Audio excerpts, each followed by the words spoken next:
¿Qué tal, amigos profesionales de la electricidad y la electrónica? Tanto el técnico electrónico como el técnico electricista, el técnico de automatización o el mecatrónico deben tener unos conocimientos básicos sobre neumática. Por eso dedicamos este video a repasar o a aprender conocimientos básicos sobre neumática. ¿Qué es la neumática? Entonces, la neumática es la tecnología que emplea el aire comprimido como medio de transmisión de la energía necesaria para hacer funcionar un mecanismo. ¿Qué es la tecnología? La tecnología es un conjunto de conocimientos técnicos aplicados en específicamente en alguna área o en algún campo, en este caso la neumática. Dice que emplea el aire comprimido, el aire que respiramos, el aire que está en el medio ambiente, sometido a una alta presión. Eso se convierte como en una energía potencial lista para ser utilizada, como medio de transmisión de la energía necesaria para mover o hacer funcionar un mecanismo. Un mecanismo es un conjunto también de piezas que están asociadas, están engranadas, digámoslo así, y hacen una función determinada o cumplen algún trabajo. Entonces ahí tenemos la definición de neumática. Segunda pregunta: ¿cuál es la fórmula de la presión? Donde P es presión, F es fuerza y A es área. Bueno, aquí ya nos ayudaron un poquito porque nos dieron la definición de cada una de las letras. Entonces tenemos la opción A, presión es fuerza por área. B, presión es fuerza sobre área. C, presión es área sobre fuerza. O D, ninguna de las anteriores. Aquí la respuesta correcta es la B, presión es fuerza sobre área. Entonces miremos un poquito las unidades. La presión generalmente se da en PSI. Vamos a mirar qué es PSI. Igual, la fuerza se da generalmente en libras. Aquí en el caso de las PSI se da en libras y me dice que es fuerza sobre área. Entonces el área se da en pulgadas cuadradas, de tal manera que la unidad es libra sobre pulgada cuadrada, que equivale a PSI. ¿Qué es PSI? Pues PSI es pound en inglés, me disculpan la pronunciación, square, y inch, que es la pulgada. Entonces es libra sobre pulgada cuadrada. Ese es en cuanto a las unidades. Si nosotros tenemos esta fórmula, podríamos fácilmente sacar la unidad de la presión, en este caso el PSI, porque acordémonos que hay otras unidades en las que se puede dar la presión, como el bar. Entonces tenemos, por ejemplo, ya otra unidad que es el bar. Esa es otra unidad. Un bar equivale a 14,5 PSI. Es una equivalencia que también nos puede servir en determinado momento. Aquí en nuestra fórmula entonces nos podemos dar cuenta de que presión es fuerza sobre área. Presión es directamente proporcional a la fuerza. Entre más fuerza, mayor presión. Y entre mayor presión quiere decir que ha aplicado mayor fuerza. Y es inversamente proporcional al área. Entre menor área, mayor presión se va a ejercer sobre ella, y a mayor área, menor presión va a existir allí. Tercera pregunta sobre neumática: cantidad de fluido que circula a través de una sección del ducto por unidad de tiempo. Es la definición de... Entonces nos están diciendo que esta definición, ¿a cuál de estas magnitudes corresponde? A, presión. B, fuerza. C, volumen. Y D, caudal. Entonces aquí la respuesta correcta es caudal. Caudal es una cantidad de fluido por unidad de tiempo. De tal manera entonces que, recordando un poquito la fórmula, caudal se representa con la letra Q. La fórmula podríamos sacarla de la definición. Nos dice que es cantidad de fluido. La cantidad de fluido se da en metros cúbicos. O sea, ¿qué es metros cúbicos? ¿Qué magnitud le corresponde a metros cúbicos?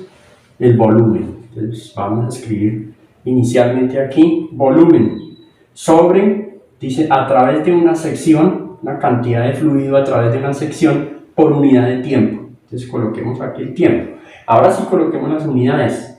Volumen se da en metro cúbico sobre la unidad que es el segundo, es cantidad de flujo sobre unidad de tiempo. Podríamos comparar en magnitudes eléctricas el caudal con la corriente eléctrica. Otra fórmula también que a veces nos presentan nos dicen que caudal, representado con la letra Q, es igual a velocidad. Voy a hacerlo con la V más pequeñita para diferenciarlo de volumen. Entonces, caudal es velocidad por área. ¿Cómo trabajan aquí las unidades entonces? Decimos que Q es igual velocidad, se da en metro sobre segundo, esa unidad por área, y el área sabemos que se da en metros cuadrados. Entonces multiplicamos metro cuadrado con metro, entonces nos queda que Q, o sea caudal, es igual a metro cúbico sobre segundo. De esta forma también podríamos hallarlo y nos damos cuenta aquí que estas unidades son iguales a esta unidad que nos dio aquí también en esta fórmula, metro cúbico sobre segundo. Cuarta pregunta. Un preactuador es A, electroválvula, B, cilindro de doble efecto, C, compresor y D, unidad de mantenimiento. Si nosotros recordamos cómo está compuesto un automatismo, nosotros sabemos que aquí existe un PLC, en el caso de que sea comandado por PLC o un control. Aquí existe un control lógico programable. Este nos coloca una salida, y la salida nos activa algo, por ejemplo un contactor. Nos activa un contactor y ese contactor a su vez nos energiza o cierra el circuito para que arranque un motor eléctrico. Entonces tenemos esa secuencia: automatismo, un contactor y el motor. En este caso el motor como tal vendría a ser el actuador, y lo que se encuentra entre el automatismo, el PLC, el autómata, y el motor es el contactor, de tal manera que este sería el preactuador. Entonces, de acuerdo a esta explicación, ¿cuál de estos vendría a ser un preactuador? Correcto, sí señor, este es electroválvula, es el preactuador, que iría aquí en el sitio donde va el contactor. Y el actuador, en este caso, podría ser un cilindro neumático o hidráulico. En este caso estamos hablando de neumática. B, un cilindro de doble efecto, no, esto sería un actuador. Un compresor también sería un actuador, sería básicamente parecido a este ejemplo. Y una unidad de mantenimiento tampoco. Una unidad de mantenimiento es un dispositivo que se coloca a la entrada de la red, o a la entrada de la máquina, donde su trabajo fundamental es limpiar, purificar el aire, regularlo y hacer una lubricación sobre el sistema. Más adelante vamos a explicar un poquito más, que me parece que la otra pregunta hace referencia a la unidad de mantenimiento. En el quinto punto nos piden identificar cada uno de los símbolos. Vamos a identificarlos y vamos a recordar un poquito qué es cada uno de estos elementos. En primer lugar tenemos aquí el símbolo de un filtro. Este filtro generalmente se utiliza para atrapar las impurezas para que no pasen al sistema o a la máquina o al equipo al cual vamos a alimentar con aire. Él atrapa las impurezas y no las deja pasar. Este sería el símbolo de un filtro. Aquí en segundo lugar tenemos un símbolo de una válvula. Esto es una válvula antirretorno o una válvula check o cheque, como le denominan algunas veces. Entonces es una válvula antirretorno. tal manera que si el fluido va en este sentido, el fluido podría circular hacia este lado, pero hacia ese lado el fluido ya no podría circular. Hacia este lado no podría circular porque esta esfera, la presión la corre y tapa el ducto y no permite. Sería algo semejante a lo que en electrónica nosotros denominamos un diodo, que permite solo el flujo de corriente en un sentido. En tercer lugar tenemos una unidad de mantenimiento. La función de la unidad de mantenimiento es purificar el aire, regularlo y lubricar. Se instala generalmente a la entrada del sistema o de la máquina. Entonces tenemos aquí en esta unidad de mantenimiento un filtro, un regulador y un lubricador. Por esa razón se denominan unidades de mantenimiento tipo FRL. Entonces esta es una unidad de mantenimiento.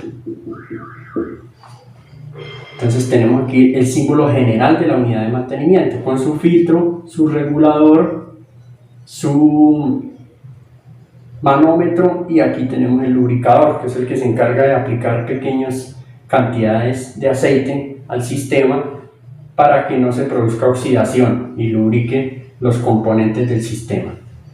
En el cuarto lugar tenemos un silenciador, símbolo de un silenciador. Este elemento se utiliza para atenuar el ruido que se genera cuando se libera el aire a presión hacia la atmósfera. Generalmente se coloca y se instala a la salida de las válvulas. En quinto lugar tenemos el símbolo de un presóstato. Este elemento detecta una presión y cierra un contacto eléctrico. En este caso tenemos que el presóstato es fijo, no es variable, entonces trae una presión determinada y no lo podemos regular. Algunos vienen para regularlos. En el punto número 6 encontramos una válvula. Una válvula entonces que está accionada, como lo vemos aquí, por una solenoide. Entonces una solenoide. Podemos identificar en esta válvula que hay dos cuadritos. Acá encontramos un cuadro y aquí otro cuadro. Ese cuadro hace referencia a las posiciones. Y tenemos aquí 1, 2, 3 y 4 salidas. Entonces recordemos que esas salidas hacen referencia a las vías. Entonces primero nombramos las vías de un solo cuadrito, en este caso 4 vías, dos posiciones, una posición acá en este cuadrito y otra acá. Entonces son dos posiciones. De tal manera que podemos decir que esta es una electroválvula de 4 vías, 2 posiciones. Primero se mencionan las vías, 2 posiciones, accionada por solenoide y con retorno por muelle o resorte. Esa sería la definición para ese símbolo. En séptimo lugar tenemos un cilindro de efecto simple. Entonces aquí tenemos que tiene un solo puerto de entrada y un puerto, entonces es de efecto simple. Cuando entra el aire se llena esta cámara y nos desplaza el émbolo hacia afuera. Y cuando retiramos el aire o lo liberamos, ¿quién devuelve el émbolo? Entonces se devuelve por medio de este muelle o resorte. Es un cilindro de efecto simple con retorno por muelle.